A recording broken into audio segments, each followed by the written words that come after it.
El profesor Rafael Quiroz es economista petrolero, pero docente universitario. Y es importante en estos momentos en que el petróleo sigue siendo fuente fundamental de Venezuela para sus recursos y su diplomacia, qué es lo que está pasando con las nuevas sanciones que se van levantando poco a poco y particularmente con los precios del petróleo y la industria petrolera nacional. Sí, bueno, los precios del petróleo están alrededor, en el caso del marcador Brent, alrededor de los $90 el barril. Hay dos variables de tipo geopolítico que intervienen allí, muy destacadas, que es la guerra Rusia-Ucrania y también la segunda, la guerra que está planteada entre Israel y el grupo Hamas. Esos dos elementos van a sembrar cierta temeridad, por decirlo así. ¿No han Y tenido todavía ninguna influencia en este momento? sí, sí, sí, como no, sí la han tenido, por supuesto, porque eso cobra lo que llamamos una prima por riesgo al suministro petrolero. Entonces, aun cuando el primer binomio de Rusia y Ucrania en esa guerra son países petroleros, los dos, no es menos cierto que en el segundo, el binomio entre Israel y Hamas en esa guerra, allí no hay en esa extensión territorial una gota de petróleo. Pero están las potencias muy ligadas ahí. Exactamente, ahí juega algo de tipo geopolítico que son los países y los estados que están detrás de Israel y detrás de Hamas. Ese espacio geográfico no consume más de 270.000 barriles diarios solamente, o sea, un cuarto de millón al día de petróleo. Y por lo demás, valga decir que a Israel quien le suministra el petróleo es Japón, Kazajistán y Azerbaiyán, tres países árabes. El consumo... Musulmanes. Musulmanes, exactamente, árabes, además de árabes musulmanes, exactamente. Entonces, pero sin embargo, se trata que detrás de Israel está el país más productor de petróleo, mayor consumidor de petróleo, mayor importador también de petróleo, como es Estados Unidos.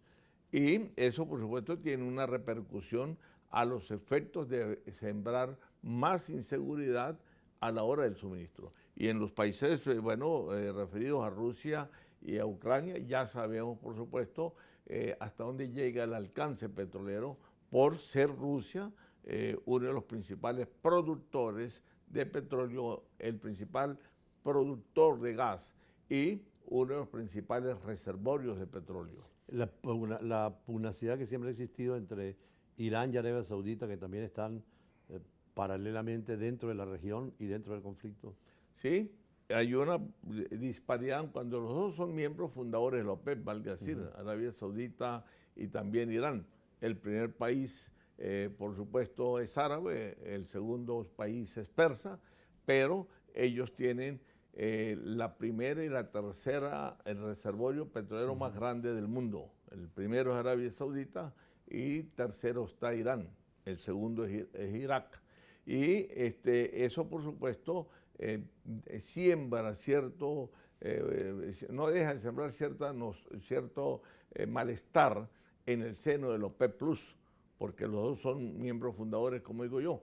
Pero el caso de Arabia Saudita tiene más saliva y por lo tanto traga más harina, como decimos vulgarmente.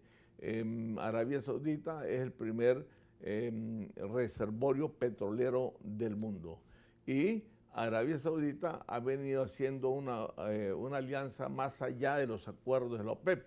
No solamente está cumpliendo con los recortes que establece la organización, sino que aparte de eso hace recortes voluntarios, unilaterales, que han contribuido a mantener el precio del petróleo alrededor de los 90. Mientras que Irán está absuelto, por decirlo así, no se toma en cuenta, al igual que Libia y al igual que Venezuela, no se toma en cuenta para los efectos los recortes petroleros. Ahora, cuando habla usted de Libia y Venezuela, sobre todo Venezuela en este momento con esos conflictos mundiales, ¿qué repercusiones tiene por la parte del petróleo?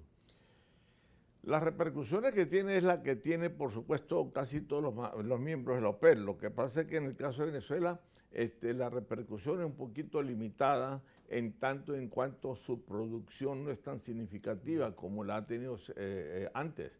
En estos momentos, Venezuela está alrededor de los 800.000 barriles diarios de producción, pero trae un promedio anual de 767.000 barriles diarios. Entonces, ha menguado un poco la presencia de Venezuela en el mercado petrolero. Está liberada, por supuesto, como dije antes, de los recortes que impone la OPEP. Ahora bien, se encuentra ese el elemento de las sanciones, es decir, la suavidad de las sanciones, parcial de las sanciones. Pero eso no va a tener ningún efecto, como muchos afirman y como muchos creen, de que el alivio de las sanciones o el recorte de algunos elementos de las sanciones va a traer una especie de renacimiento petrolero en Venezuela. Eso no es así. ¿Cuáles serían las consecuencias de las acciones, sobre todo el relajamiento de las mismas? En estos momentos hay bien compañías que están llegando, ¿no? Las consecuencias, las empresas que han replanteado el tratamiento que se le está dando a Chevron de enero para acá, como el caso de Repsol de España y Eni de Italia. Esas son empresas que llegaron a Venezuela cuando la apertura petrolera, o sea, en la década del 90. Lo que pasa es que Venezuela o PDVSA tiene deuda con Repsol y tiene deudas con Eni. Entonces, ellas le plantearon a Venezuela copiar el mismo tratamiento, el mismo convenio que hubo con Chevron. Es decir, que explota petróleo, producen petróleo, pero de ese petróleo no pagan regalías, no pagan impuestos sobre la renta, ni tampoco dividendos. Es decir, toda la factura petrolera que origina la explotación o la producción petrolera de Repsol y de Eni va a amortiguar la deuda que PDVSA tiene con tales empresas, como le viene haciendo Chevron desde enero. Lo que pasa es que alguna gente hace fiesta con esto y cree que porque esas tres empresas están explotando petróleo, hay como dije antes, una especie de renacimiento petrolero venezolano. Y no es así, porque sigue estancada la producción. Además, este año estamos lejos de cumplir la meta que se propuso el Ministerio de Petróleo, que es llegar al 1.000.000 de barriles. No vamos a llegar al 1.000.000 de barriles.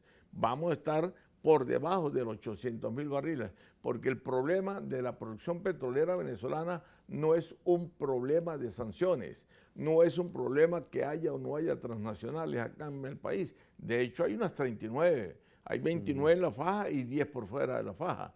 El problema es que no hay inversión, no hay corporaciones petroleras que estén dispuestas a invertir en una situación de permanente crisis política en el país, de permanente y más aguda crisis económica en el país y por lo tanto con las consecuencias sociales o la problemática social que ello implica. Entonces, establecido este escenario, las transnacionales son ajenas a invertir en países donde haya inestabilidad política, porque la inestabilidad política no le asegura a ellos tampoco definiciones claras y estabilidad en el tratamiento jurídico de los contratos. Y también, además, no hay estabilidad económica. Mientras que no haya estabilidad, las empresas transnacionales prefieren invertir en cualquier otro proyecto afuera. De hecho,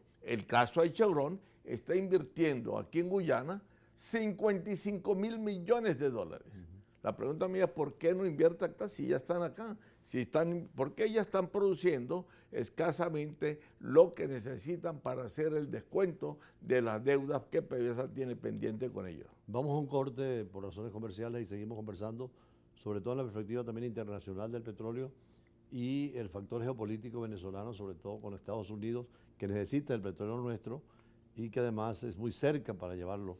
Es posible que ahora en el futuro podamos tener decisiones más acertadas en esto. Ya regresamos.